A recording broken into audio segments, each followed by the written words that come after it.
Okay दोस्तों, अभी तक हमने इस ट्रेनिंग कोर्स के दौरान जो कुछ सीखा उसको बुनियाद बनाते हुए अब हम आगे बढ़ते हैं और इस ट्रेनिंग कोर्स में जो हमने महमूद साहब की एक फ़िक्शनल वेबसाइट तैयार करनी थी उसकी जानिब बढ़ते हैं, उसको हम क्रिएट करना शुरू करते हैं। मेरे सामने ये इंडेक्स पेज ओपन है, index.html का पेज ओपन है और इसी वेब पेज को हम इस वेबसाइट के होम पेज के तौर पे यूज़ करेंगे। सबसे पहले हम होम पेज को फ़ॉर्मेट करते हैं सीएसएस की मदद से, इसको स्टाइल करना शुरू करते हैं। और फिर उसके बाद आने वाले वीडियो लेसन्स में हम जो इनर पेजेस हैं, उन पे फॉर्मेटिंग अप्लाई करेंगे। तो आप देख रहे हैं प्रीटी बेसिक पेज है और इस पेज को मैंने कैसे डिवाइड किया है, इसकी एक विजुअल रिप्रेजेंटेशन आपके सामने मैं दिखाना चाहूँगा। अगर आप विजुअली इसको देखें तो इस वेब पेज को मैंने इन हिस्सों में इस तरह तकसीम किया है कि सबसे पहले आप देख रहे हैं कि बॉडी का टैग हर वेब पेज में लाज़मी होता है। बॉडी के टैग के बगैर जो है आपका एचटीएमएल का पेज कंप्लीट नहीं है, तो सबसे ऊपर हमारे पास बॉडी का टैग है। या बॉडी का सेक्शन है, उस बॉडी के अंदर हमने एक डिवीज़न क्रिएट की है कंटेनर की डिवीज़न। तो आप देख रहे हैं कि जो हमारा बॉडी का टैग है, उसके बाद जो उसका फर्स्ट चाइल्ड है वो कंटेनर की डिवीज़न है। इसी के अंदर हमने सारे वेब पेज को फॉर्मेट करेंगे और इसी के अंदर मज़ीद सब डिविज़न्स हमने क्रिएट की हुई हैं। तो कंटेनर की जो डिवीज़न है इसको हमने मज़ीद सब डिवाइड किया है। इसके अंदर मज़ीद 3 हमने डिविज़न्स क्रिएट की हैं जो कि आप देख रहे हैं कि पहली है मास्ट हेड, कंटेंट और फुटर की।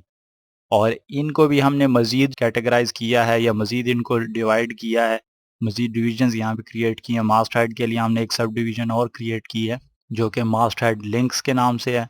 इसी तरह कंटेंट की जो हमारे पास डिवीज़न है या जो हिस्सा है, इसको हमने मज़ीद 2 सब डिवीज़न में डिवाइड किया, कंटेंट मेन और साइड बार। और इसके अंदर मज़ीद आपके पास ये देख रहे हैं कि डिफरेंट सब डिविज़न्स अवेलेबल हैं। तो हमने जो ये वेब पेज आपने थोड़ी देर पहले तक देखा था होम पेज का, इसको हमने अगर विजुअली रिप्रेजेंट करवाना हो या विजुअली आप लोगों को किसी को दिखाना चाहें तो हमने इसको इस तरह से तकसीम किया है, इस तरह से इसको डिवाइड किया, कैटेगराइज़ किया। index.html की इस फाइल को मैं नोटपैड प्लस प्लस के प्रोग्राम में ओपन करता हूँ ताकि हम इस विजुअल रिप्रेजेंटेशन को जो अभी आपने देखी इसको बेहतर तरीके से देख सकें। तो यहाँ पे आप देख रहे हैं कि बॉडी के टैग के फ़ौरन बाद हमने एक डिवीज़न क्रिएट की हुई है कंटेनर की। और इसकी अगर मैं क्लोजिंग देखूँ तो आप देख रहे हैं कि बिल्कुल बॉडी का टैग जहाँ पे ख़त्म हो रहा है उससे एक लाइन पहले हमने ये डिवीज़न क्लोज़ की है। तो इस तरह बॉडी के फ़ौरन बाद हमने कंटेनर की डिवीज़न क्रिएट की है और इस डिवीज़न के अंदर मज़ीद हमने इस डिवीज़न को कंटेनर की डिवीज़न को सब डिवाइड किया है। 3 डिवीज़न्स में मास्ट हेड की डिवीज़न है, इसके अलावा कंटेंट की डिवीज़न है और फुटर की डिवीज़न है और कंटेंट की जो डिवीज़न है ये 2 डिवीज़न में मज़ीद तक़सीम की गई है, कंटेंट मेन और साइड बार। तो हम इस वेब पेज को फ़ॉर्मेट करना शुरू करते हैं। तो सबसे पहले मैं सीएसएस की फ़ाइल क्रिएट करता हूँ, मैं नई फ़ाइल यहाँ पे बनाता हूँ और यहाँ पर मैं अपना कमेंट वगैरह से स्टार्ट करता हूँ। सबसे पहले हम कमेंट लिखने के लिए जैसे आपको पता है कि आपको फॉरवर्ड स्लैश टाइप करनी होती है और उसके बाद एस्टेरिस्क और जो आप कुछ लिखना चाहते हैं कमेंट के तौर पे उसको लिखिए और जब आपने कमेंट क्लोज़ करना हो तो सिंपल आप इसको बैक ऑर्डर में यूज़ कर सकते हैं जो आपने कमेंट स्टार्ट किया था जैसे। तो पहले आपको एस्टेरिस्क टाइप करना होगा और उसके बाद फॉरवर्ड स्लैश। कमेंट लिखने के बाद यहाँ पे मैं इसको बॉडी का टैग यहाँ पे लिखते हैं और इसको चेक करते हैं कि हमारा जो लिंक है वो प्रॉपर्ली एस्टेब्लिश होगा या नहीं। तो यहाँ पे मैं बैकग्राउंड कलर की एक प्रॉपर्टी यूज़ करता हूँ और उसके बाद कंट्रोल एस प्रेस करूँगा ताकि हम इस फाइल को सेव कर सकें। इस फाइल को मैं base.css का नाम देता हूँ और फिर उसके बाद इसको मैं सेव करता हूँ। अब वापस मैं index.html के पेज में आता हूँ। यहाँ पे मैं लिंक यहाँ पे एस्टेब्लिश करना चाहता हूँ तो चूँकि ये एक्सटर्नल स्टाइल शीट है उसके लिए मुझे लिंक का टैग लिखना होगा। लिंक रेल और उसके बाद स्टाइल शीट टाइप इसका है टेक्स्ट ओब्लिक सीएसएस। इसकी जो एट्रीब्यूट टाइप है उसकी वैल्यू टेक्स्ट ओब्लिक सीएसएस है और href वो base.css है जो कि फाइल हमने क्रिएट की है अभी थोड़ी देर पहले नए नाम से base.css के। अब अगर मैं वापस आता हूँ वेब ब्राउज़र में और वेब पेज को रिफ्रेश करूँ तो आप देख रहे हैं कि हमारे पास एक चेंज अपीयर हो रहा है, यानी कि जो ग्रे कलर है वो बैकग्राउंड कलर के तौर पे अपीयर हो रहा है। तो इसका मतलब ये है कि index.html की फाइल और base.css आपस में बिल्कुल प्रॉपर्ली एस्टेब्लिश हो चुका है इनका लिंक। तो अब जो भी हम फॉर्मेटिंग वगैरह अप्लाई करना शुरू करेंगे उसका रिजल्ट हम यहाँ पर देखेंगे इस वेब पेज में। अब मैं base.css की इस फाइल में आता हूँ और यहाँ पे बॉडी के सिलेक्टर से पहले मैं एक कमेंट लिखूंगा और यहाँ पे आप देखेंगे कि इस वीडियो लेसन के दौरान जैसे-जैसे मैं डिफरेंट सेक्शंस को फॉर्मेट करूँगा, उनको स्टाइल करूँगा, तो वहाँ पे मैं कमेंट्स वगैरह यूज़ करना स्टार्ट कर रहा हूँ। और ये कमेंट्स वगैरह मैं इस वजह से लिख रहा हूँ, ज़्यादा ज़रूरी समझ रहा हूँ, क्योंकि हम आने वाले वीडियो लेसन्स में इसी बेस डॉट सीएसएस की फ़ाइल को बुनियाद बनाते हुए सारी वेबसाइट को फ़ॉर्मेट करेंगे, पूरी वेबसाइट को। तो ये फ़ाइल जो है काफ़ी बड़ी हो जाएगी और इसके अलावा काफ़ी लेंथी भी हो जाएगी।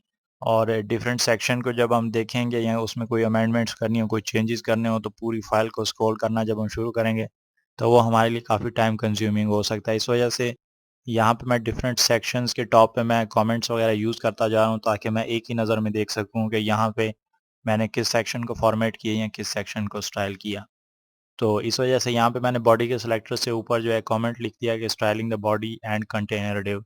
और यहाँ पे हम पहली जो प्रॉपर्टी यूज़ करेंगे बॉडी के सिलेक्टर के लिए, वो बैकग्राउंड डैश इमेज की है।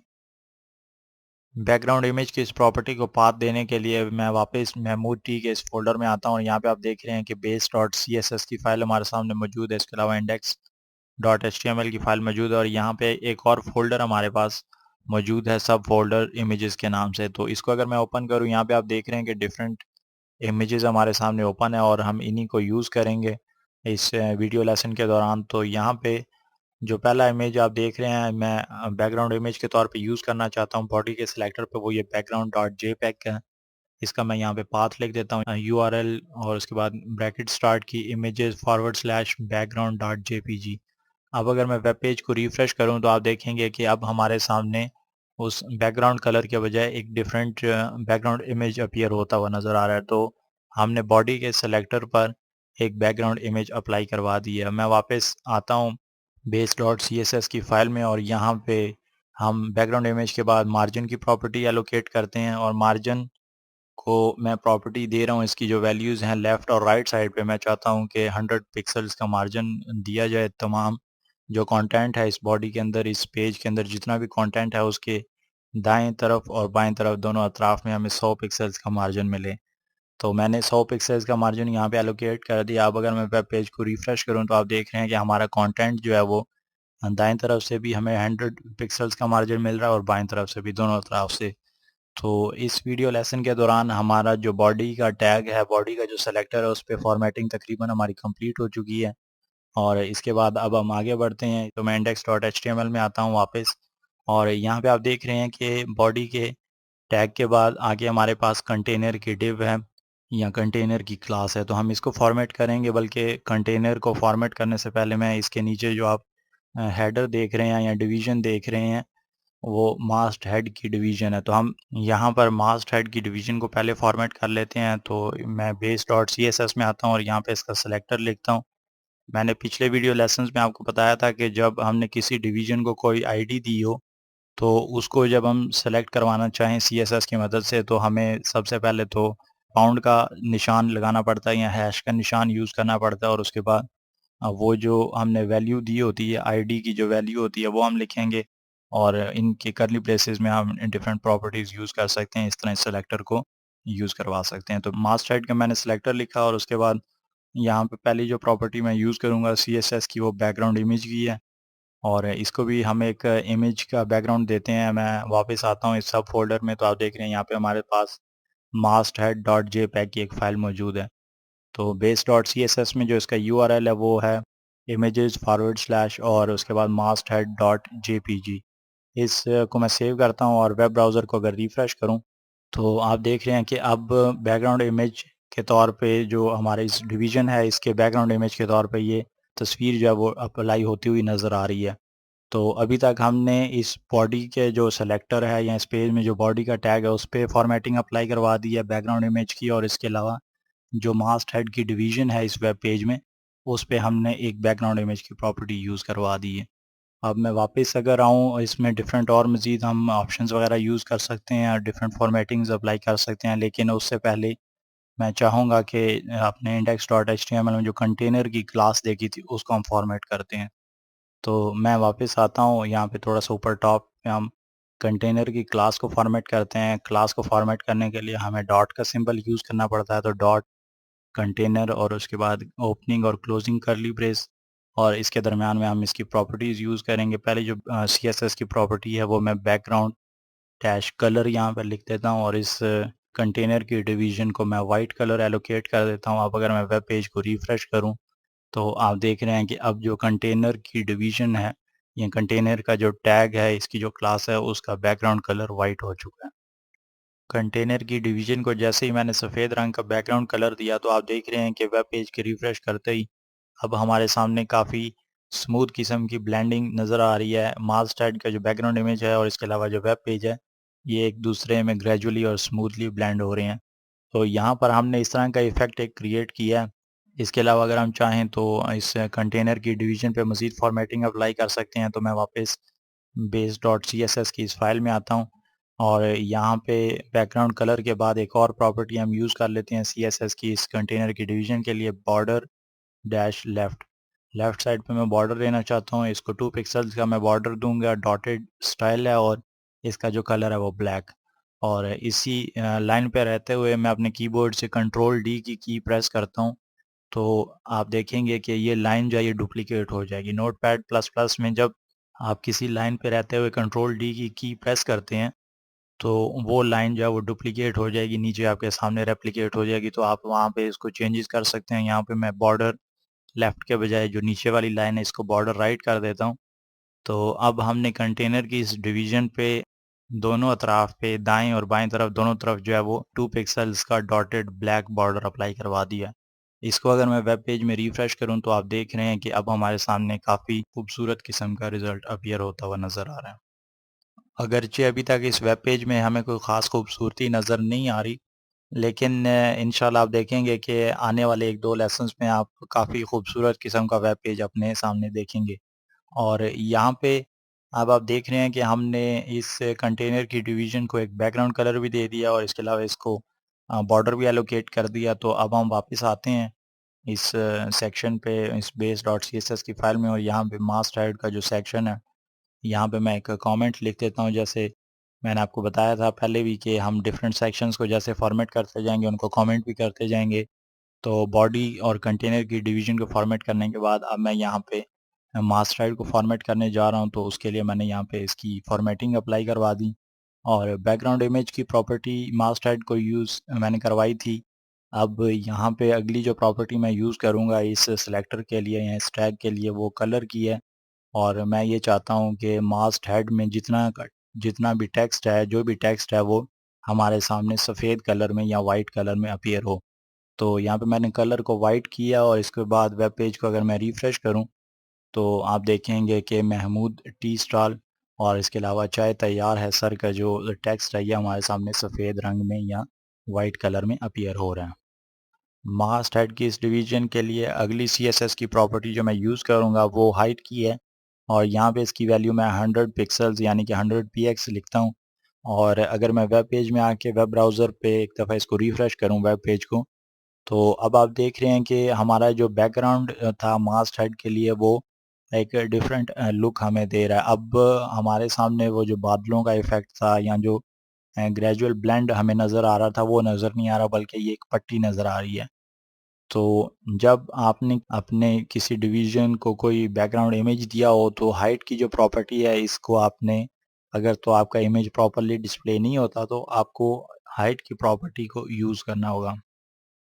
और जैसे ही आप हाइट की प्रॉपर्टी की वैल्यूज़ को ऊपर-नीचे करेंगे, तो आप देखेंगे कि आपका इमेज जो है वो बिल्कुल सही तरीके से आपके सामने डिस्प्ले हो सकता है। तो अब यहाँ पे हो क्या रहा है कि हमारा जो इमेज है वो कट रहा है। जो हाइट हमने स्पेसिफ़ाई कर दी है, उस जो हमारा इमेज है, बैकग्राउंड इमेज, उसकी हाइट ज़्यादा है और जो हमने मास्ट हेड की डिवीज़न की हाइट स्पेसिफ़ाई की है CSS की मदद से, वो कम है। तो इस वजह से जितना इमेज फिट हो सकता था वो तो डिस्प्ले हो रहा है, लेकिन बाकी इमेज जो है वो हमारे सामने डिस्प्ले नहीं हो रहा। तो यहाँ पे इसकी डिवीज़न, इसकी मास्ट हेड के सेलेक्टर में आके हाइट की प्रॉपर्टी को मैं चेंज करता हूँ, 150 px लिखता हूँ और इसके बाद वेब ब्राउज़र को रिफ्रेश करूँ, तो अब आप देख रहे हैं कि थोड़ा-सा जो इफ़ेक्ट है वो हमें नज़र आ रहा है कि इमेज जो है वो यहाँ पे इस तरह हमारे सामने डिस्प्ले हो रहा है।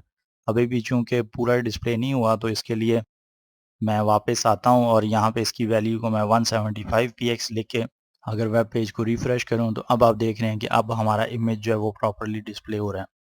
तो इसलिए जब आप CSS की मदद से किसी डिवीज़न को बैकग्राउंड इमेज दे रहे हो और तो अगर वो इमेज प्रॉपर्ली डिस्प्ले नहीं होता, पूरा फिट नहीं होता आपकी डिवीज़न पे, तो आपको हाइट की वैल्यू को चेंज करना होगा। ऊपर-नीचे करने के बाद हो सकता है कि आपको वो जो इमेज है वो बिल्कुल ठीक डिस्प्ले हो।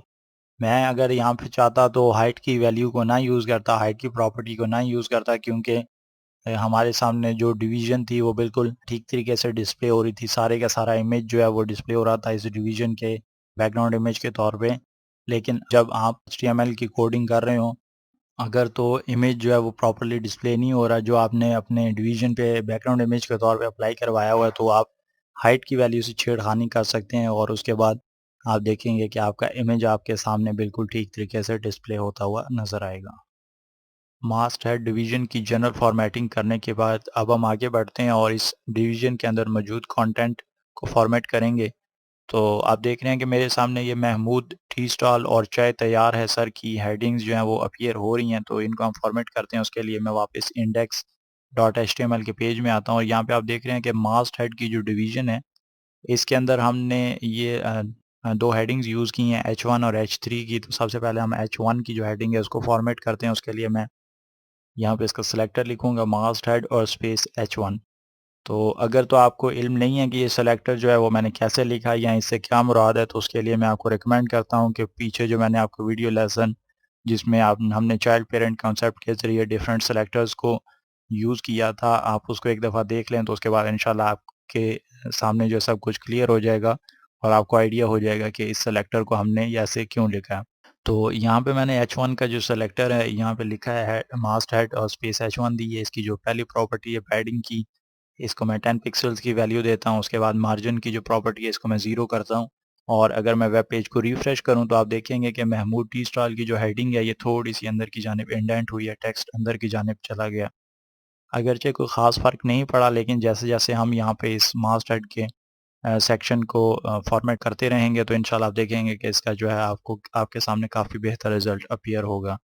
तो हमने यहाँ पे 2 प्रॉपर्टीज़ यूज़ की हैं। अब तीसरी प्रॉपर्टी यहाँ पे मैं यूज़ करता हूँ, वो फ़ॉन्ट साइज़ की है। इसका मैं साइज़ थोड़ा-सा बड़ा कर देता हूँ, 30 पिक्सेल्स की वैल्यू दी और इसके अलावा इसका जो फ़ॉन्ट फैमिली है, फ़ॉन्ट टाइप है, वो भी मैं चेंज करता हूँ। फ़ॉन्ट फैमिली की प्रॉपर्टी मैं यूज़ करूँगा। पहली वैल्यू एरियल देता हूँ और उसके बाद टाइम्स न्यू रोमन।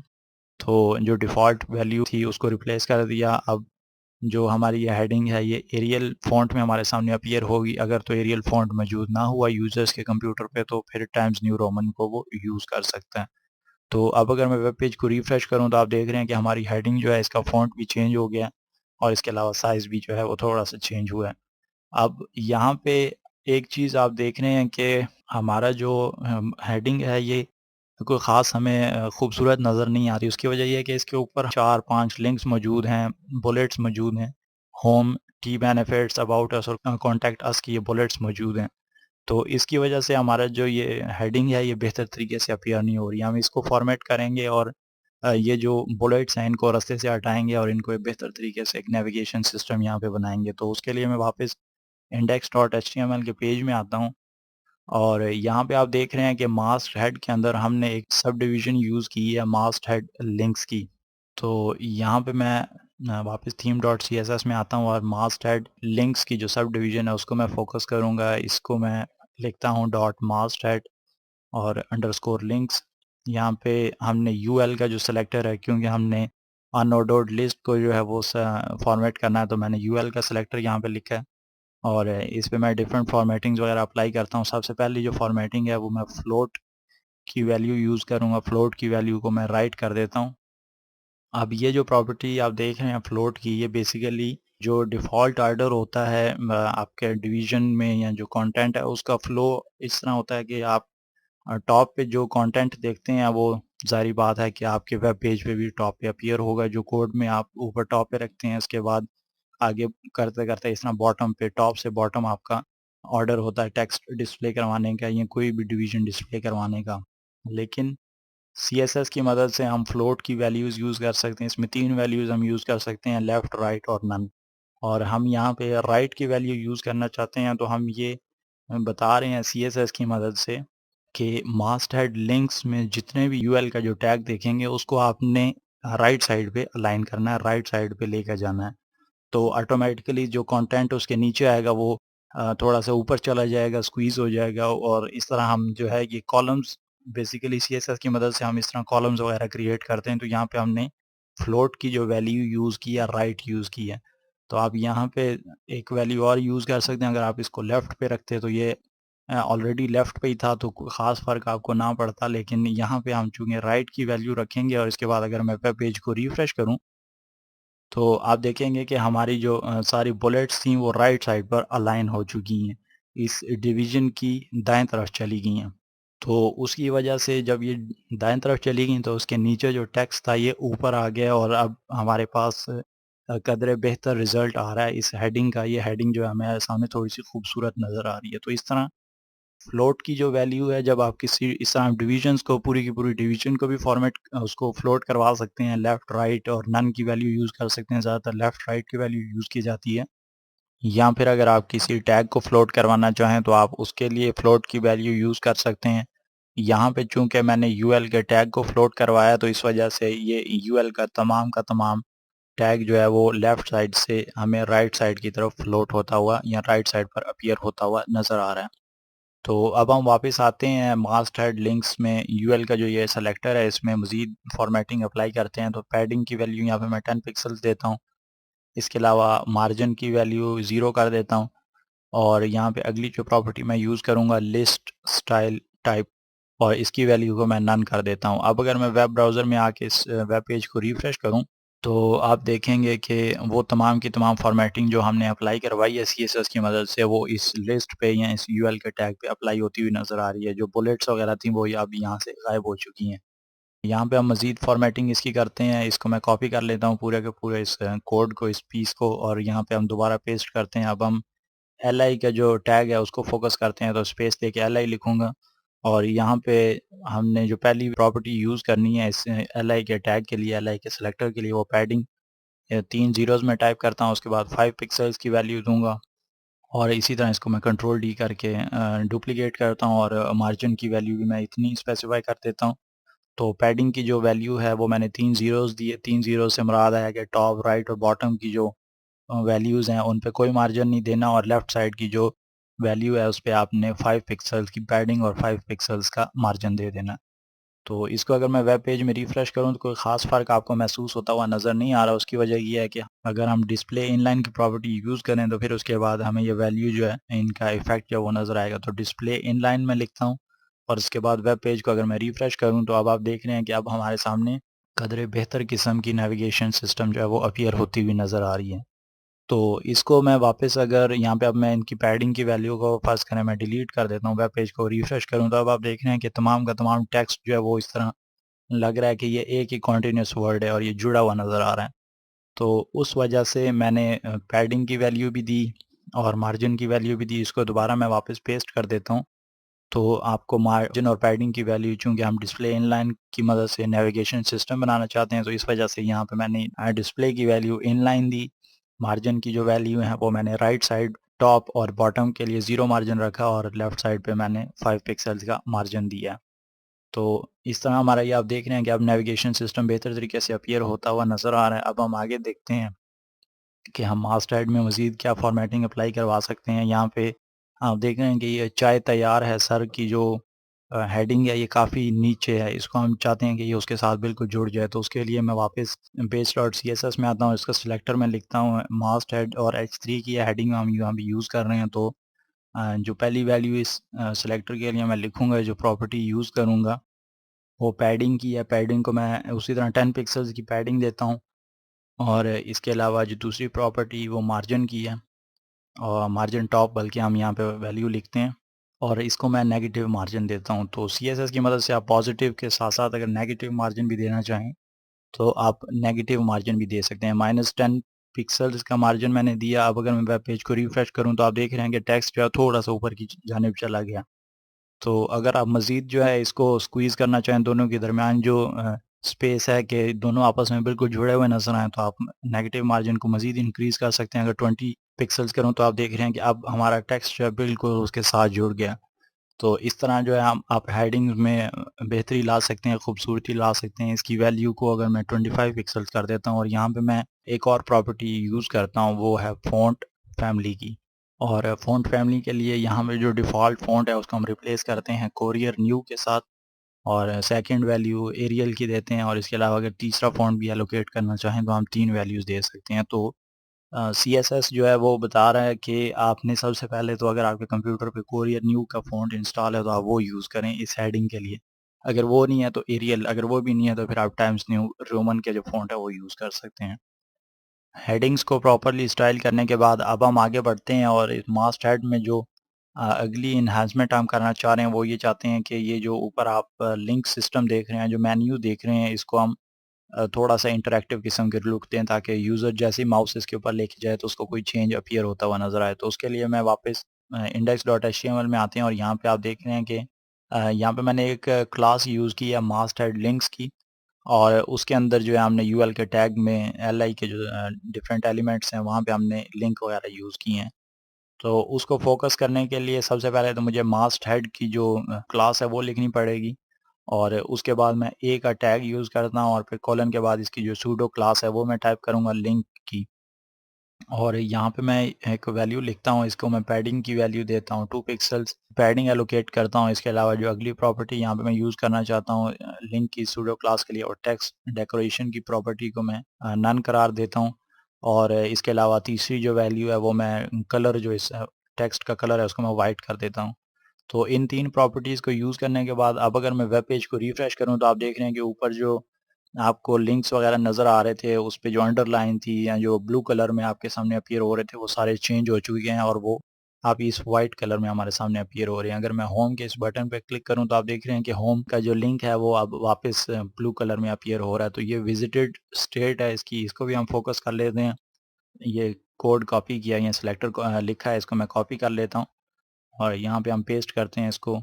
इसकी जो दूसरी स्टेट है उसको हम डिफ़ाइन करेंगे, उसको हम फॉर्मेट करेंगे तो ए के बाद जो लिंक है इसको मैं चेंज करता हूँ विज़िटेड और सिंपल यहाँ पे इसके कलर जो है मैं वाइट कर देता हूँ। अब अगर मैं वेब पेज को रिफ्रेश करूँ तो आप देखेंगे कि होम का जो टेक्स्ट अभी थोड़ी देर पहले तक आपके सामने ब्लू कलर में अपीयर हो रहा था वो वाइट कलर में वापस अपीयर हो रहा है। तो इस तरह हमने जो इसकी विज़िटेड स्टेट है उसको भी रिप्लेस कर दिया है कि आपने जो लिंक्स विज़िटेड हों उसको भी आपने चेंज नहीं करना, उसका भी कलर वाइट ही रखना है। तो ये हमने कर दिया। इसके बाद हमें बढ़ते हैं इसकी तीसरी स्टेट की जानिब। लिंक्स की जो तीसरी स्टेट है सूडो क्लास है उसको हम फ़ोकस करेंगे और वो है हॉवर की क्लास। इसको हॉवर में चेंज करता हूँ।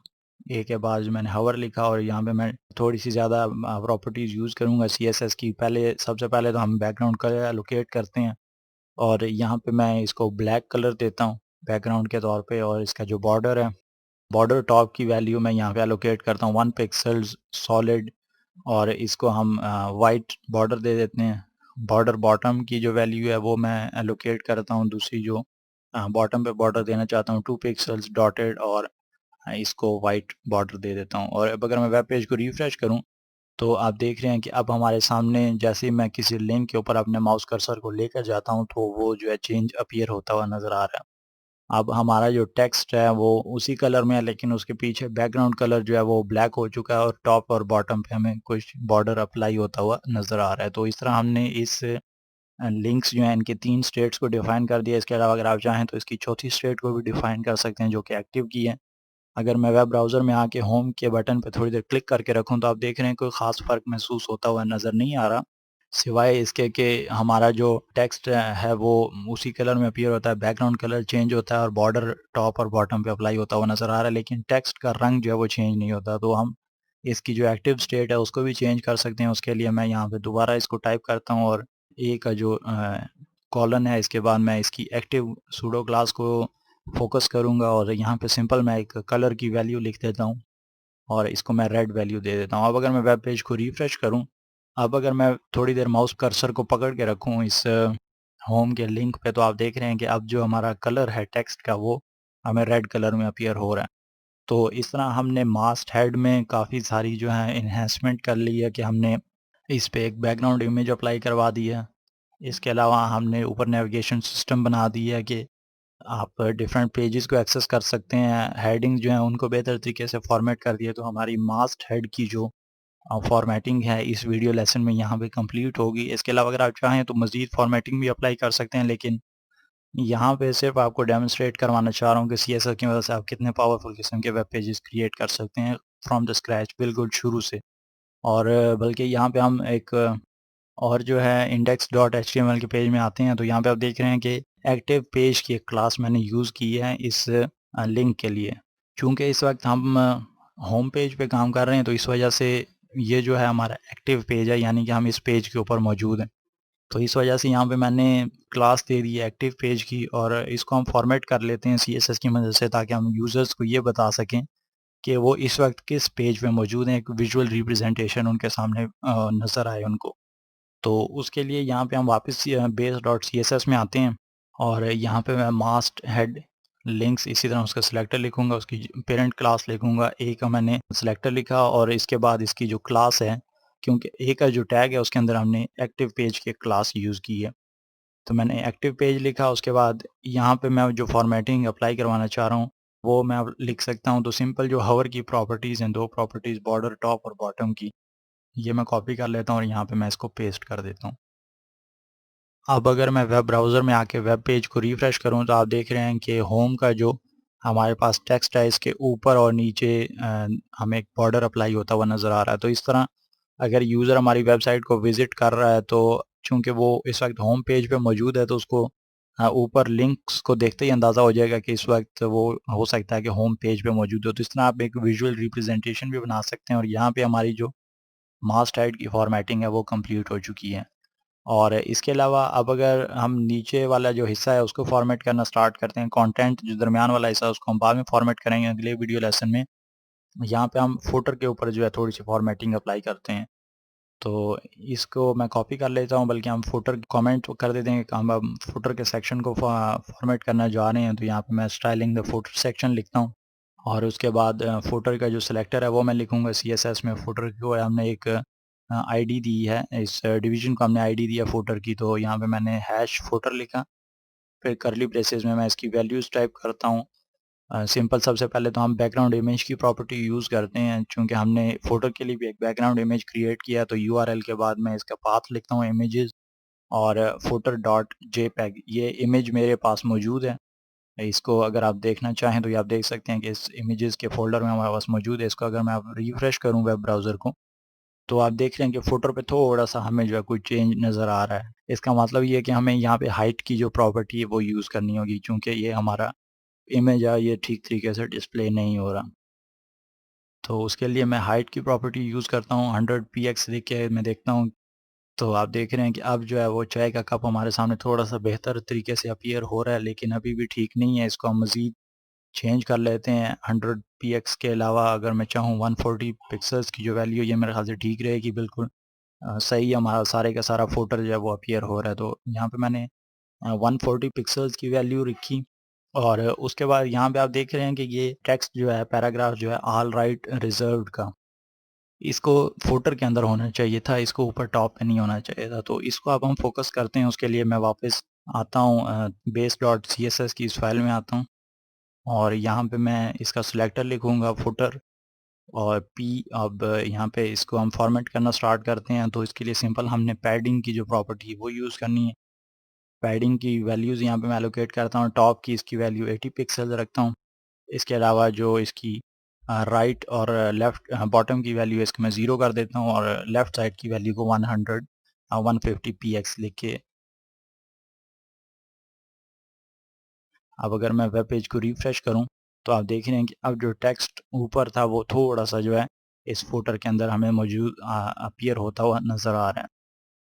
तो हम मज़ीद इसको सेंटर कर लेते हैं, मज़ीद थोड़ी-सी वैल्यूज़ जो हैं उनको चेंज करके देख लेते हैं, इसको बिल्कुल ठीक तरीके से फ़ॉर्मेट करते हैं, और यहाँ पे इसकी जो टॉप की वैल्यू है इसको 100 पीएक्स लिख देता हूँ, और जो लेफ़्ट साइड की वैल्यू है 200 पीएक्स। अब अगर मैं वेब पेज को रिफ्रेश करूँ, तो आप देखेंगे कि अब हमारा जो टेक्स्ट है वो बिल्कुल सेंटर में अपीयर हो रहा है इस फुटर के। तो इस तरह हमने सीएसएस की मदद से, आप देख रहे थे कि बिल्कुल इस वेब पेज पे किसी किस्म की फ़ॉर्मेटिंग अप्लाई नहीं हुई थी।